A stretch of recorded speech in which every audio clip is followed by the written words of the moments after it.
primer lugar, el Grupo de Profesionales Cristianos de Zamora queremos agradecer vuestra presencia en estas terceras jornadas de ética profesional.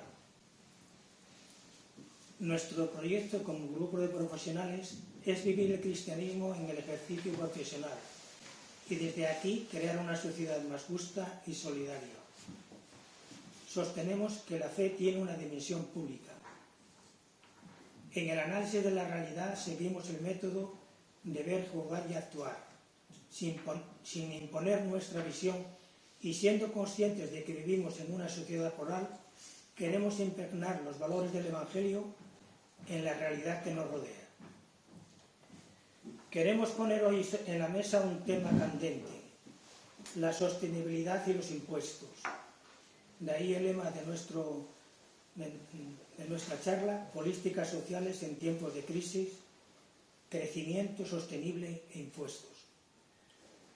En esta ocasión nos acompaña don Andrés Avanzo Toribio, licenciado en Sociología por la Universidad de Salamanca, con especialidad en Psicología Social.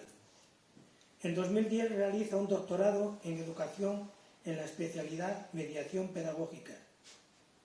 Durante tiempo trabajó en Cáritas como coordinador del programa de empleo y economía social y como técnico en el área Educación para el Desarrollo. Pertenece al equipo de estudios e investigaciones de los informes FOEDA. Actualmente, como jubilado, es colaborador desde el voluntariado, entre otros, de la UAC Pastoral Obrera, Cáritas Diocesana de Getafe, en la revista Militante del Mundo Rural y otras entidades y asociaciones o movimientos sociales, preocupado por los derechos humanos y ecologistas en acción. Es, por otra parte, autor de numerosos artículos y libros, entre ellos Las trabajadoras de hogar en España, El proletario del siglo XXI y últimamente publicó Diario poético de un confinamiento 2020, junto con Jairo y Antonio. Todos ellos de un hondo contenido social y siempre fundamentados en datos contrastados. Queremos agradecerle su disponibilidad y presencia y sin más le damos la palabra a Andrés.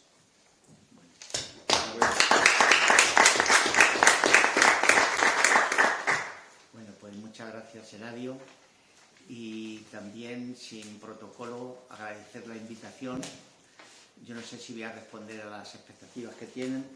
Ya ven que el día de hoy justamente ha sido un día intenso de debate, bueno, hoy, ayer, donde justamente estos temas de los impuestos y los temas de la sostenibilidad, quién sostiene un sistema como el nuestro, son el comentario del día entero, prácticamente. Decir que lo que voy a hacer es casi una reflexión en voz alta de lo que nos preocupa, aunque yo estoy aquí de ponente muchas veces, cada uno de ustedes les toca también explicar cómo funcionan los sistemas y qué podemos hacer ante esta crisis que por una parte a veces aparece como dramática y otra parte dicen que es fácil de solucionar. Son dos conceptos, para entenderlos en el principio, de sostenibilidad, que normalmente es un término que se ha acuñado muy recientemente, como era todo lo que era en el marco de las Naciones Unidas, cuando se acuñó en el 87 el concepto de un desarrollo que cubra nuestras necesidades sin hipotecar a las generaciones que vienen de futuro. Prácticamente era un concepto muy bien de carácter económico y que se fue aumentando luego y se puso la palabra sostenible al desarrollo, y hoy todo el mundo utiliza la palabra sostenible con una facilidad increíble para hacer una arquitectura de una casa, para cualquier cosa. Y el carácter de los impuestos es la concepción de un Estado social de derecho en el cual cómo afrontar las necesidades que esa población tiene y cómo se cubren de acuerdo a la distribución de los recursos. Veis que justamente estos dos temas en el día de hoy están atravesados por 5 cuestiones básicas que en la prensa, en los periódicos del mismo, las encuestas que hicieron el otro día, pues vienen que el principal problema que tiene la sociedad española en este momento es, por una parte, la inflación, la subida de precios galopante. Segundo, es la dependencia energética, todo el debate que hay en torno a la energía. La tercera son las desigualdades sociales, el cuarto es el problema del desempleo y el quinto, no es que sea un orden sistemático, sería el cambio climático. Son las grandes preocupaciones que están afectando, enunciadas siempre que hace la encuesta, sea el CIS o el Consejo de Investigaciones Científicas, o sea las encuestas que hace El País, la SER, cualquier otro medio de comunicación. Decir que justamente los problemas que aparecen ahora, aunque realmente tienen esa característica de que parece que vivimos en un mundo intenso, son problemas también que tienen más hondura y que vienen de atrás. Concretamente, yo, bueno, no iré muy deprisa. La primera cuestión es que lo que ha hecho la pandemia, año 2020, la pandemia ha intensificado muchas cosas que estaban ya latentes en la sociedad española, ha evidenciado primero nuestra vulnerabilidad como seres humanos, que como apenas un virus imperceptible prácticamente trastoca los sistemas sanitarios, pero también los sistemas económicos, los sistemas sociales. Justamente fueron esos momentos que todos recordamos porque son muy recientes, es la gran dependencia que tenemos internacionales.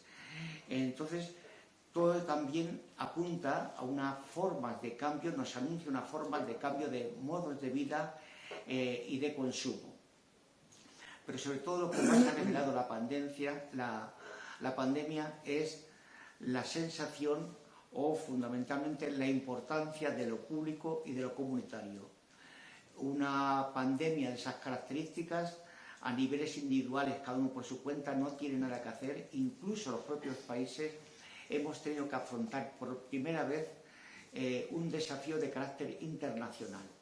La interdependencia, aunque hubiera estado y ha estado en Wuhan, pero al final ha afectado al conjunto del sistema internacional. Con lo cual, habla de la importancia de lo público y de lo comunitario como condición de seres humanos para afrontar determinados problemas.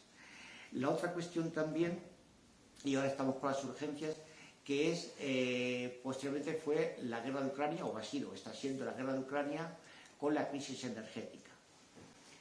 Lo que yo voy a charlar es justamente cómo estas cuestiones que aparentemente aparecen ahora, como en la guerra, como en la pandemia, como en la crisis energética, en el fondo hay que ir hacia las causas profundas que están detrás de estas cuestiones. Era evidente que la sociedad española, en los momentos que aparece la pandemia, lo que tiene que hacer con urgencia es buscar vacunas. Y esas eran las urgencias, porque lo importante era evitar las muertes tan accidentadas, tan continuas que teníamos. Y lo mismo pasa ahora con la crisis energética.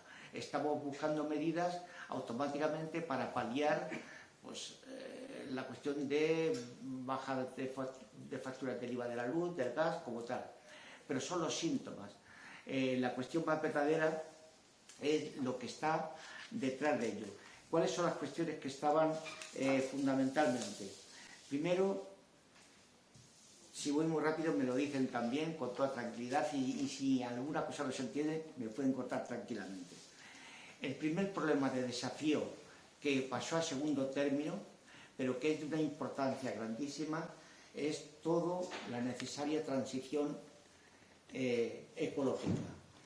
El cambio climático es una realidad muy contrastada, al margen de todos los comentarios, una realidad contrastada que ya, si recuerdan, en 1970 el Club de Roma, una asociación, fundación, escribió un libro que se llamaba Los límites del crecimiento, porque realmente constataban ya los primeros datos de que continuar por esa tendencia de consumo y de derroche, un sistema que era de extraer, producir, manufacturar y finalmente terminar en el vertedero, a los ritmos que lo veníamos haciendo, especialmente los países del norte, tendría sus consecuencias.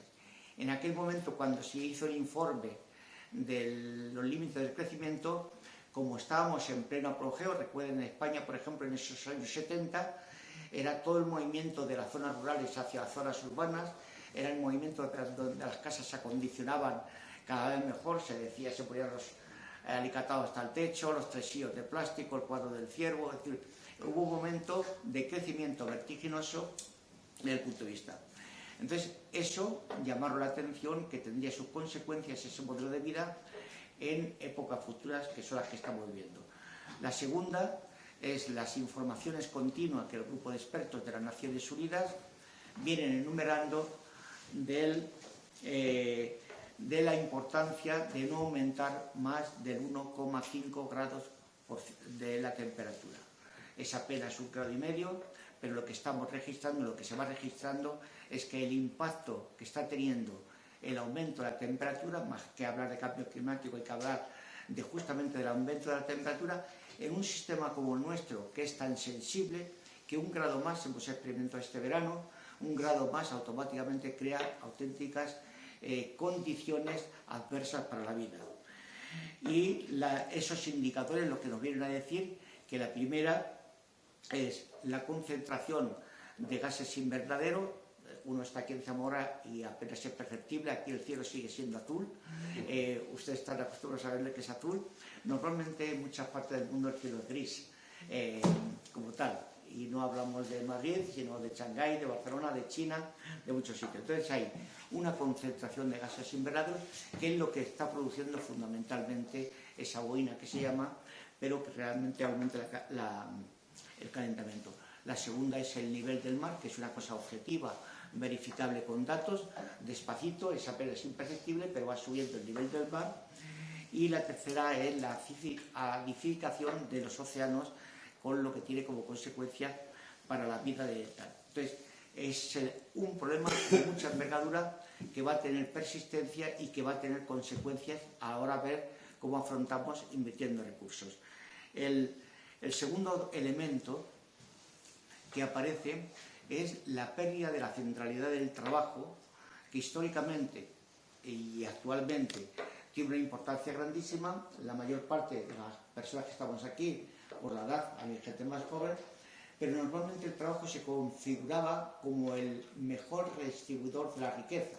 Decíamos, apenas éramos niños, ofertábamos nuestras manos al mercado de trabajo y el mercado de trabajo nos daba un dinero, en el antiguo Reino de España la peseta, luego el euro, y con ese dinero automáticamente íbamos a la compra y hacíamos la reproducción de la vida, dicho así, de una manera muy mecánica.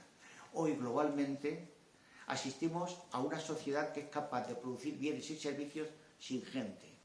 Hoy cantidad de personas, cantidad de jóvenes ofertan sus manos a un mercado, ofertan sus manos, lo estoy diciendo en términos paradójicos, en términos de ofertan su inteligencia y no tiene tanto valor como históricamente tenía. Esto significa que la pérdida de la redistribución de la riqueza principal, que era el trabajo, se ha quebrado en números intensos. Hoy aparece la cifra de 2.900.000 y pico, quiere decir 3 millones de personas desempleadas, con lo cual significa de qué se vive cuando realmente la redistribución se quiebra. Todo ello lo que hace es que dificulta el acceso a los bienes y servicios para cubrir las necesidades más elementales de agua, de pago de viviendas, de alimentación como tal. No teniendo trabajo, no teniendo ingresos, se quiebra y veremos luego cómo afrontar esa quiebra del mercado de trabajo. Quiere decir que el modelo social europeo históricamente que había de un contrato social, de que el capitalismo ganaba dinero en los años europeos, después de la Segunda Guerra Mundial, que había mucho trabajo y había muchas cosas por hacer, y lo mismo en España, automáticamente se va convirtiendo poco a poco, más que en un contrato social, en un contrato mercantil. Y, por otra parte, aparecen unos nuevos desafíos que las biografías de vida, nuestras historias de vida, van a cambiar en la generación actual. Significa que las edades que teníamos, entramos a trabajar en una cosa y terminábamos en la misma profesión prácticamente, estoy hablando globalmente. Sin embargo, la generación joven de hoy entra a trabajar en una profesión y va a cambiar sistemáticamente en muchas profesiones. Su biografía antes, nuestra biografía, la gente más mayor, era lineal. Apenas teníamos 14 años, que era la entrada de trabajo hace unos años, y toda la vida era trabajando, hasta los 65. A los 66, 67 tenían la costumbre de morirte como tal, realmente, y el nivel de esperanza de vida era más corto. Si analizamos ahora, nos encontraríamos antes, que hasta los 14 años era vida escolar, estudios primarios, tal, hasta los 65 trabajabas y de los 65 el nivel de esperanza de vida ha ido decreciendo. Si analizamos la biografía de la gente joven, hoy entre los 14, 16 hasta los 20 y los 25 años están incorporados en el mundo de la academia, de la profesión, de los estudios. Entran a trabajar en un carácter atípico. Un tiempo tienen trabajo, otro tiempo no tienen trabajo, están de formación. Y la esperanza de vida está a los 83 años. Quiere decir que tenemos 20 años por atrás, 20 años por adelante, dicho así en plan muy familiar, con lo cual son financiaciones que el Estado social tiene que atender, son problemas objetivos. Con lo cual estamos asistiendo a un cambio de biografías muy grande. El tercer elemento es justamente que estamos en una sociedad enormemente rica, nunca ha habido tantos bienes, tantos servicios como hay en la actualidad. Tenemos un mayor nivel de inteligencia, una mayor capacidad de generación de riqueza. Sin embargo, lo que nos apuntan los datos y las investigaciones que aumentan las desigualdades de manera vertiginosa. Es decir, leemos con frecuencia esa concentración del 1% de la población que acapara tanta riqueza internacional como el 99% de la población mundial. El Credit Suisse, que es un banco suizo, iba a decir, veréis que ayer salieron las noticias que también estaba en quiebra, es uno de los que tiene mayores estudios de la desigualdad como tal.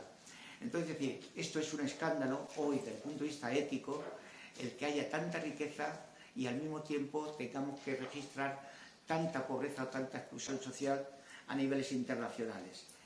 Eso no solamente existe a nivel internacional, el mapa apenas es perceptible, pero estas poquitas poblaciones del norte acaparan el conjunto de la cantidad de recursos del mundo y la parte de mayor población mundial acapara muy poquitos recursos internacionales. Esta línea con lo que antes decíamos de la forma de desarrollar que hemos tenido, el crecimiento que hemos tenido los españoles, los europeos fundamentalmente, los Estados Unidos, que era la extracción de recursos internacionales, sea gas, sea petróleo, sea árboles, sea alimentos, que hemos tenido. Cuando se abre el mapa del mundo vemos barcos y transatlánticos llegando de todos los productos naturales en términos nuestros. Esto va a tener unas ciertas quiebras, de hecho algunas ya las estamos viendo, porque cada país va a reivindicar que sus recursos también se los coman ellos.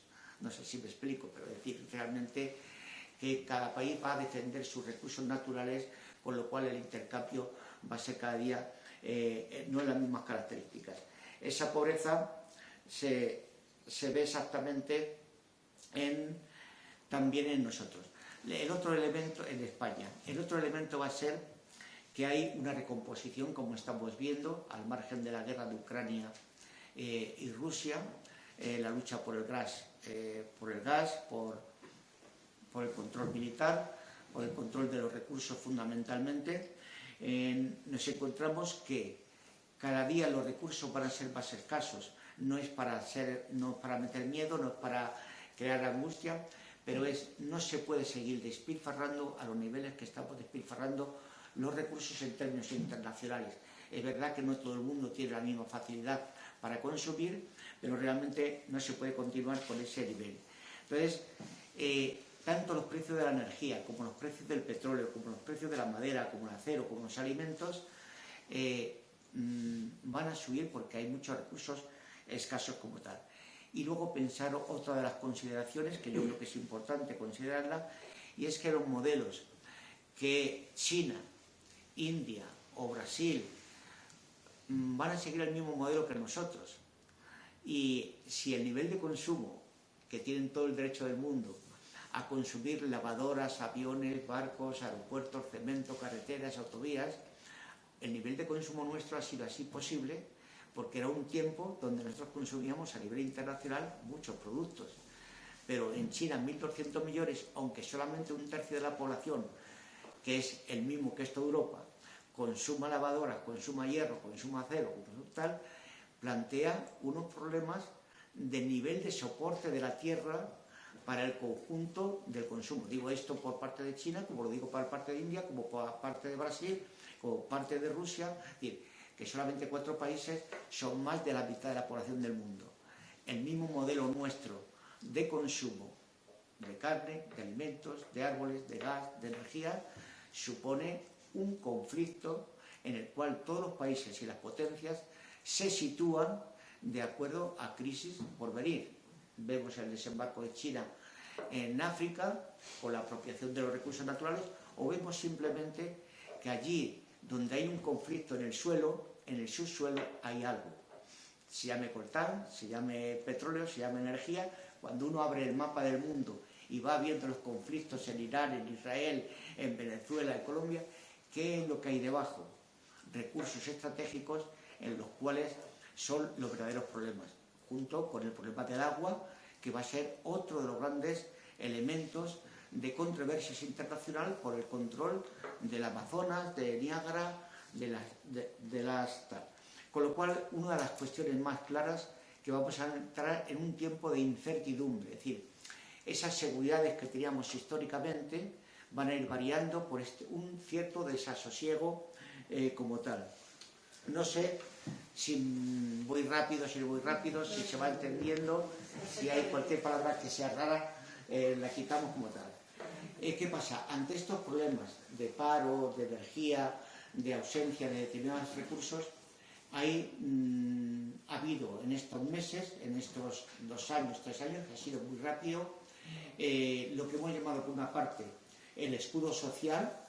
El escudo social fue el primer decreto, que entonces el Real Decreto 8.220, que fueron las medidas urgentes para el COVID-19, que fue la aprobación del IBI, es decir, el ingreso mínimo vital, fue también los ERTE, fue las medidas antidesahucios, fueron todas las cuestiones que se dieron a los autónomos, es decir, hubo un elemento de contención ante una crisis inesperada y hubo que plantearse cómo el Estado afrontaba esas situaciones donde muchos hogares quedaban golpeados por la ausencia de trabajo, simplemente porque no podíamos salir de nuestras casas.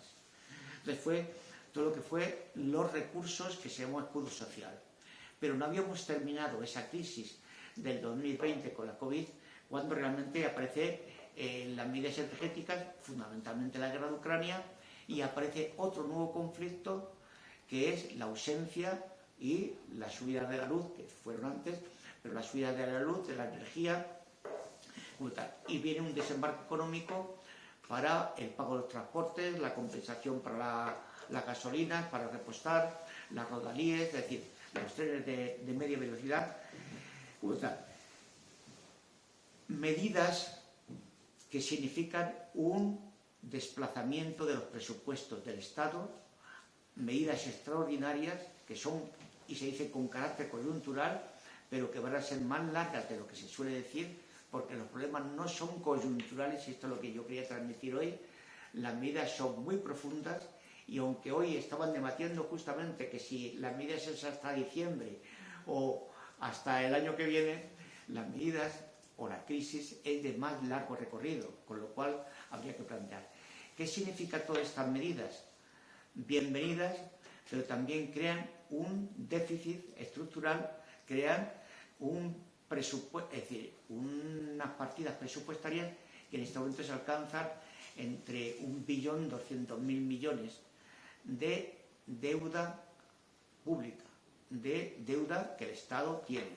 Incluso ha habido dinero extraordinario que la Unión Europea ha transferido, los famosos 140.000 millones que el Estado, que la Comunidad Europea, la Unión Europea, ha transferido para afrontar estas medidas.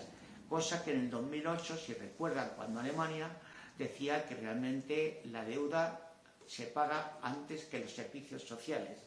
En estos momentos Alemania ha cambiado de posición, porque Alemania en el 2008 era mucho más dura, y en estos momentos Alemania pide ayuda también.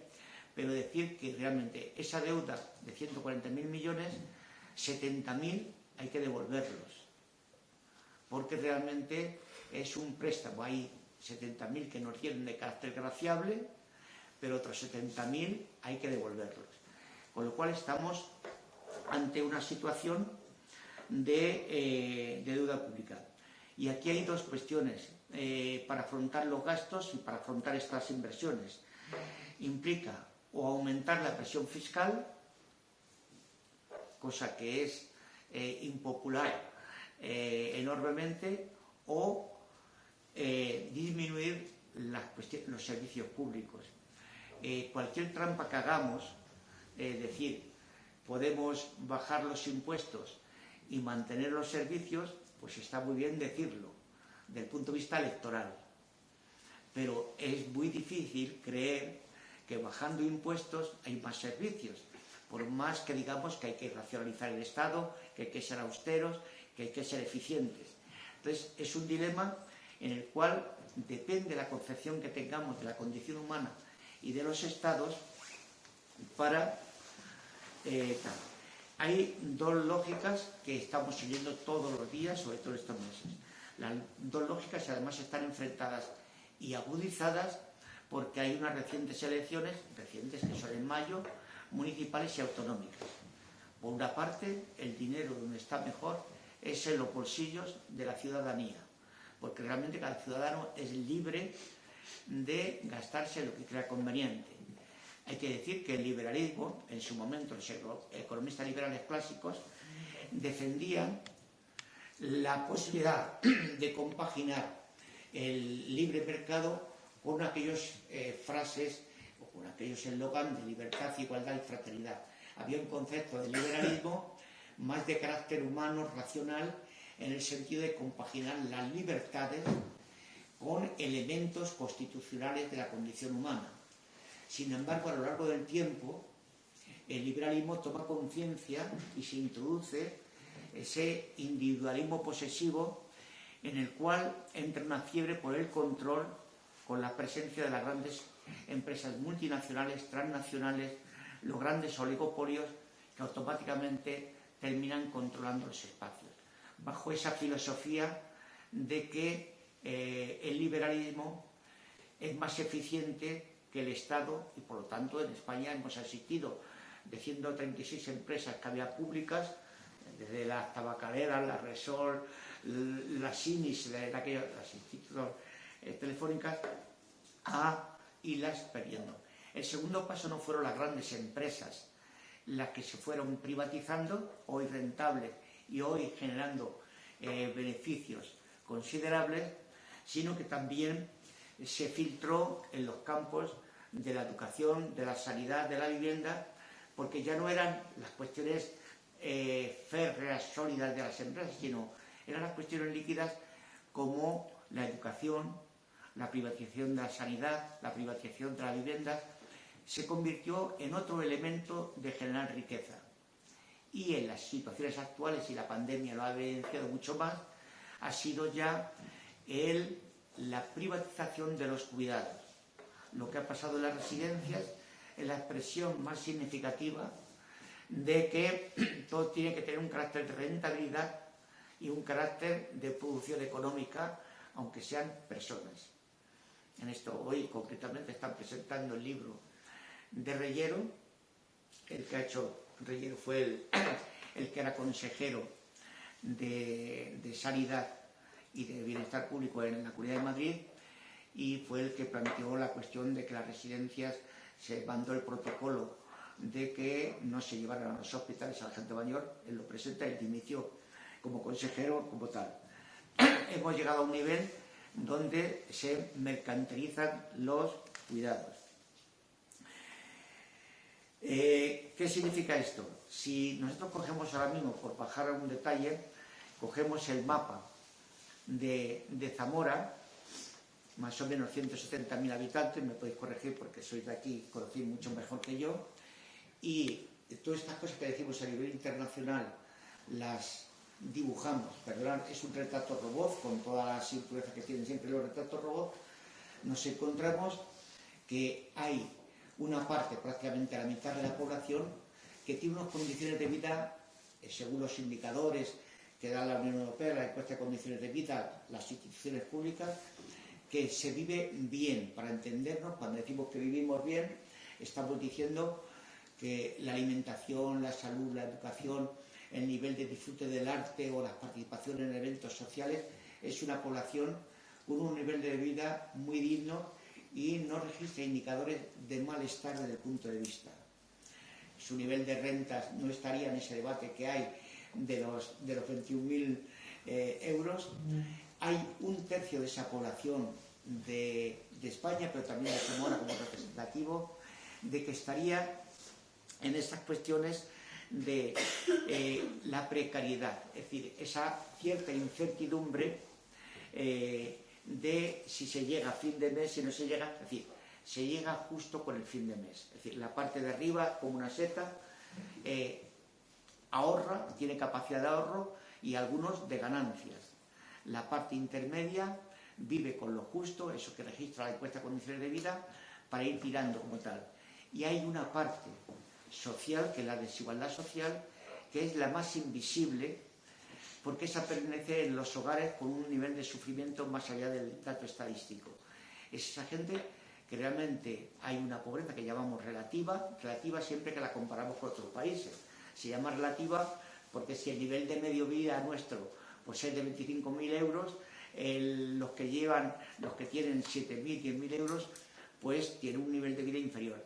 Pero luego también hay otra parte, que es el 7%, sin ser muy dogmáticos, que es lo que llamamos pobreza material severa. Pobreza material severa es cuando asistimos a los desahucios, cuando asistimos a las colas del hambre, cuando asistimos a la situación sórdida en los hogares de no llegar, que te embargan la casa, es decir, esa situación silenciosa e invisible como tal. Y esto es una realidad que se acentúa como tal. Ante esto, el tema está a quién respondemos y a quién debe de responder el Estado y hacia dónde debe de orientar sus recursos.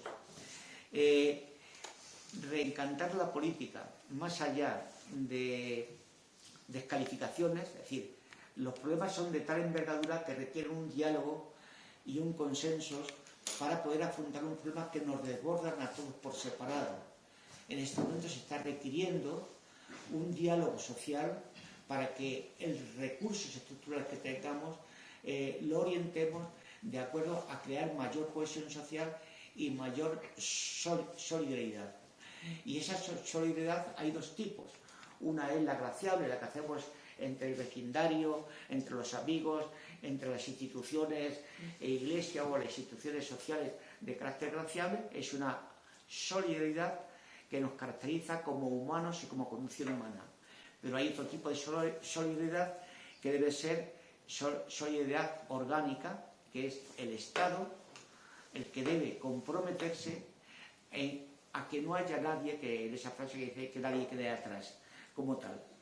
Entonces, la prioridad debe ser orientar los recursos hacia las personas más frágiles, que no significa que estás en contra y que estás hablando de clasismo social y nada, sino que lo que significa es que hay una población en torno a 10 millones en términos de umbral de la pobreza y en torno a 3 millones en pobreza material severa. Y esa es la dureza donde los estados deben de afrontar sus cuestiones. Yo en plan telegráfico también diría, y como se me nota mucho el sesgo, automáticamente hay una serie de propuestas que yo las digo, pero para debatirlas primero. Como condición humana, como una concepción de tipo social de derecho, es una mirada desde los derechos humanos y de las personas y los colectivos hogares más frágiles, para poder afrontar esta crisis. Que no queden en la estacada, que no queden abandonados por el Estado. Segundo, el cuidado de las personas, y hay enormes desafíos. Una ciudad, una comunidad como Castilla y León, como Zamora mismo, pero también va siendo norma en el conjunto de las ciudades, es el cuidado debe ser, primero, una de las cuestiones que nos distingue como seres humanos. ser delicados entre nosotros, el ver, el acariciar. Estos elementos son constitutivos de la condición humana. Pero además de una forma de vida del cuidado, estarían los cuidados a las personas más frágiles. Y aquí una de las orientaciones en el presupuesto, lo que está presupuestado, es la cuestión de la dependencia. La cuestión de la dependencia se aprobó en el 2006, venía a ser una respuesta a una sociedad envejecida, porque no hay niños, es decir, el control de natalidad ha sido muy férreo y nos encontramos con una población envejecida. Justamente la generación de empleo en el mundo de los cuidados es una de las salidas más importantes y tiene dos versiones. El cuidado es una cuestión local, no son empresas foráneas ni multinacionales, sino que el cuidado es una cuestión de proximidad. Y en este sentido cubre dos funciones. Una, el reconocimiento de esas personas que durante toda la vida han estado trabajando y que tienen una jubilación y que hemos entrado, que a partir de los 80 años entramos con muchas quejas y hay una dificultad de movimiento, hay una dificultad para alimentarse, hay una dificultad. Ahí hay una fuente de empleo, empleo digno como tal. Y son empleos que no tienen que venir de fuera, están aquí. No hace falta que venga una gran empresa transnacional a crear empleo. Los empleos están aquí porque están aquí las personas. Nos encontramos que a veces tenemos gente desatendida y gente en paro. Tenemos profesores parados y gente, como acaban de decir hoy en la encuesta de la OCDE, un nivel de juventud con un semianalfabetismo y con un fracaso escolar considerable. Entonces, la primera medida sería una mirada desde los más frágiles, desde los colectivos más afectados. La segunda sería la garantía de rentas o lo que llamaríamos protección social. En las crisis, esta es coyuntural, pero yo lo que vengo a decir aquí, que esto va siendo estructural y que va para un largo recorrido, sería el reconocimiento de los derechos humanos básicos, es decir, el derecho a la salud y que no se privatice la salud en términos mercantiles, porque realmente el sistema sanitario público es el que puede afrontar y está afrontando enfermedades tan complejas como van siendo internacionales. La ONU te viene a decir también que esta pandemia es una, pero ya no nos acordamos de la del pollo, es decir, cantidad de pandemias y cantidad más que van a llegar. Ojalá pudiéramos decir otras cuestiones, pero realmente también hay muchas cuestiones desde el punto de vista de la naturaleza que se va acorralando a la naturaleza y se disparan enfermedades incontrolables. Entonces, la transferencia a la salud, a la educación, a la vivienda, a todo lo que es la garantía de rentas es elemental. Nos encontramos, por ejemplo, hoy mismo en el sistema de protección social, que es el ingreso mínimo vital, que se había acordado en la primera medida del Estado para 800.000 hogares, apenas ha llegado a 400.000, y hay dos modalidades. Hoy mismo la Meloni, la que acaba de salir prácticamente elegida en Italia, pues es muy resuelta, dice, si a la gente la ayudas, automáticamente no trabaja. Es decir, toda financiación extraordinaria a los pobres crean vagos. Por lo tanto, hay que retirar los recursos porque la gente espabile. Digo, podéis coger la prensa, podéis coger los decretos, incluso la controversia entre las organizaciones ante el ingreso mínimo vital. Dice, tal y como están las condiciones de empleo, si te aseguran un ingreso mínimo vital, es más alto el ingreso mínimo vital que un trabajo precario. Por lo tanto, son desafíos, pero todo esto significa o la protección a la infancia. Acaba de decretar, cuando se apruebe, 100 euros por niño menor de 3 años. 100 euros apenas es nada, pero lo multiplicamos por 600.000 y ya es un dinero. Entonces, las medidas, una cosa es decirlo y otra cosa es poner el presupuesto al lado.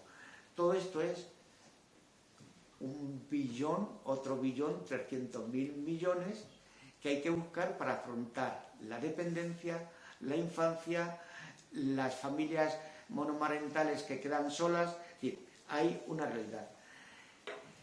Tercera cuestión. Primero, con que la gente cumpliera con la Constitución sería un avance. España es uno de los países, como muchos también, considerado donde el fraude fiscal es muy importante. Tan importante que si la gente cumpliera, pues solamente sin hacer más presión impositiva, cumpliéramos con la norma de pagar todo el mundo, sería realmente la expresión de esa solidaridad que nos da el boletín y que cumplimos. Sin embargo, el dinero que deja de ingresar el Estado por la economía sumergida, con datos de Hacienda, de los técnicos de Hacienda, estamos hablando del 20 o el 25% del Producto Interior Bruto, que no entra por esas cosas que decimos tan cotidianas. ¿Cómo lo quieres, con IVA o sin IVA? Desde ahí, que es la expresión más gráfica del mundo, es que con IVA te va a salir y perdes tú y pierdo yo. Bueno, son cuestiones muy cotidianas, pero que están registradas según las cajas de ahorro, las fundaciones, en torno a 270.000 millones. Y lo mismo pasa con el fraude fiscal, que son los impuestos evadidos más los defraudados a la seguridad social.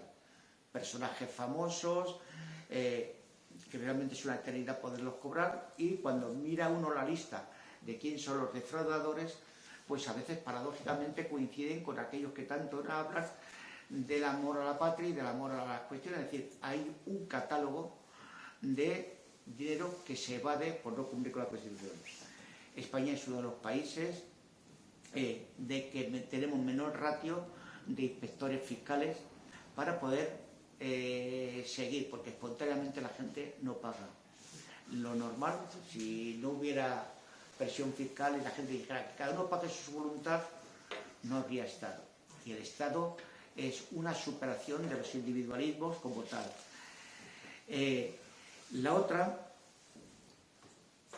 Otro de los grandes desafíos para el futuro, y aquí lo habéis experimentado en estos días por la cuestión de la Sierra de la Culebra, pero para decir que tarde o temprano el abandono de las energías fósiles, es decir, petróleo, gas, carbón, va a haber que irlas abandonando. No es un decreto de hoy para mañana, pero lo que sí nos dice los análisis, cada día hay menos recursos de estas características. Hay gente que tiene mucho, es decir, en este momento Rusia es una riqueza increíble desde el punto de vista del gas. En estos momentos, cuando vemos los barcos que van por el Polo Norte, porque realmente, siendo una desgracia el del hielo, para algunas multinacionales es una bendición, porque realmente tiene dos recursos. Uno, que se puede circular por el norte, y otro, que hay grandes focos de petróleo. Automáticamente, pero eso es una desgracia, aunque aparentemente presenta más recursos financieros. Entonces, una de las primeras medidas va a ser, y ahí entra en relación con el coche, con el funcionamiento que tenemos, es disminuir progresivamente nuestros consumos y buscar paradójicamente las otras alternativas. Y esto sí que resulta la paradoja. Es decir, hoy energía se puede producir en los tejados, hay una riqueza, como se suele decir, en los tejados, y sin embargo tenemos que recurrir a veces a guerras internacionales para traer petróleo de Irak aquí, cuando tenemos capacidad de producir energía en los tejados, en el agua, en el viento, en el sol, que son caminos que en tiempos hubo un impuesto a ese sol, se prohibió y se penalizaba las energías alternativas, y en este momento veréis que va a haber una explosión de todo el mundo poniendo placas solares, pero realmente vamos a caminar obligatoriamente. ¿Qué ventaja tiene eso? Pues que la energía puede ser descentralizada y puede ser próxima, desde las comunidades de vecinos hasta las energías, los que tengan más casas individualizadas. Es una riqueza que la tenemos aquí, que apenas estamos empezando, y es otra de las cuestiones a impulsar, y que las orientaciones también de los recursos pueden ser así. La otra cuestión, yo no sé cómo, muy larga. No, a lo mejor está resultando muy largo. Es decir, la otra cuestión es lo que ha pasado en nuestro país en los últimos años. España era un país rico y tenía una despensa alimentaria de las más ricas del mundo. Y no es decir nada exagerado porque venga a hacer la ponencia. Sin embargo, fuimos desmontando nuestra presencia, nuestra riqueza patrimonial y alimentaria, por eso que llamamos la globalización, que sin quererla criticar el intercambio internacional, sin embargo, por los topes que se pusieron para producir leche, para producir carne, para producir alimentos, nos encontramos en este momento en el mapa del mundo, que yo cuando miras la geografía se dice, ¿por qué a Zamora tienen que traer garbanzos de México? Cuando éramos niños estudiábamos a Fuentesaúco, estudiábamos las comarcas. ¿Por qué tenemos que traer aquí naranjas de Sudáfrica? ¿Por qué tenemos que traer lo que se puede producir aquí? Entonces, una de las cuestiones más importantes es no traer de lejos lo que podemos producir localmente. Y en ese sentido, Castilla-León es una riqueza impresionante de alimentos de calidad que no tienen por qué estar sometidos a 15.000 kilómetros y a 10.000 kilómetros para traerte un yogur, si aquí hay vacas, para traerte carne de Argentina. Es decir, el gasto como tierra que tenemos para traer en un barco carnes y animales vivos de Argentina a Castilla-León es una irracionalidad. Una irracionalidad que así es el mercado, como tiene solo la ley del mercado, está. Es decir, yo ponía dos ejemplos. Uno fue muy conocido, como fue aquellos dos camiones que chocaron en un túnel entre Suiza y Francia, y chocaron dos camiones de agua, para entender, agua embotellada. Eran de la misma empresa y uno iba de Roma a París y el otro iba de París a Roma, la misma empresa. Pero esto es, hace 2 días las manzanas de Cataluña, de Lérida, iban a Francia y las de Francia vienen a Cataluña. O las naranjas de Sudáfrica. ¿Qué significa esto? Significa que aunque haya una rentabilidad económica para algunos, el pago y la hipoteca que la humanidad tiene, por lo que significa el transporte, la energía, los gastos de carreteras, es una irracionalidad. No sé si me explico un poquitín, pero son cuestiones que tarde o temprano tenemos que afrontar, y ya no es debatir sobre si las luces de Vigo en Navidad se van a poner o no van a poner, y si Madrid pone los escaparates con luz o sin luz. Está bien discutir esas cosas, pero esos son comentarios que ocultan realmente el verdadero problema, y aquí van a empezar todos los debates. Y ya para dar tiempo a un diálogo como tal, en definitiva, la humanidad, las ciudades, los pueblos, nos enfrentamos a lo que llamamos la defensa de los bienes comunes. Lo único que tenemos nosotros es la tierra, es el agua, es el aire, somos animales, que vivimos de nuestros ecosistemas, de los ecosistemas que tenemos. Si esos se deterioran, en los cálculos económicos dan más riqueza a los bienes patrimoniales que el dinero que se crea mercantilmente. ¿Por qué? Porque es el lugar de la transformación de las cuestiones. Entonces, el agua, el aire, la tierra, los cuidados son bienes comunes que debemos de gestionar, y debe tener una prioridad en la función pública y el Estado para el mantenimiento de las personas y de esos ecosistemas. Sin la intervención de lo público, y si dejamos al mercado a su libre albedrío que haga la concentración de riquezas y configure un mundo donde unos tienen y otros no tienen, tal. Y esto tiene una estrecha relación con los elementos vitales de la vida en la Tierra.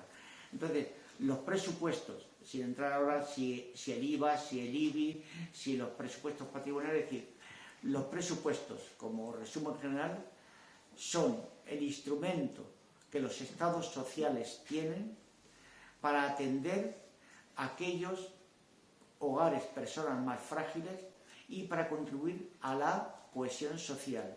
Sin ello, el mundo se convierte en aquella frase famosa del hombre es un lobo para el hombre, donde realmente todos perdemos.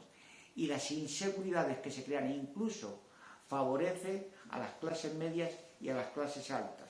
porque cada día aparecen más viviendas cercadas por sistemas de seguridad policial y tal, por el miedo a los otros. Desde ese punto de vista se abre toda una cuestión más allá del debate presupuestario, es cómo los humanos, las comunidades, encaramos desafíos que son de mucha profundidad, porque es un cambio de modelo. Antes sabíamos que el empleo, en las condiciones que eran, ingresaba dinero. Ahora hay una generación futura a nivel internacional que tiene que buscar cómo ese mundo rico redistribuye sus riquezas sin ser específicamente vía de empleo y también con el empleo. Bueno, pues nada más y esperando el diálogo. Muchas gracias.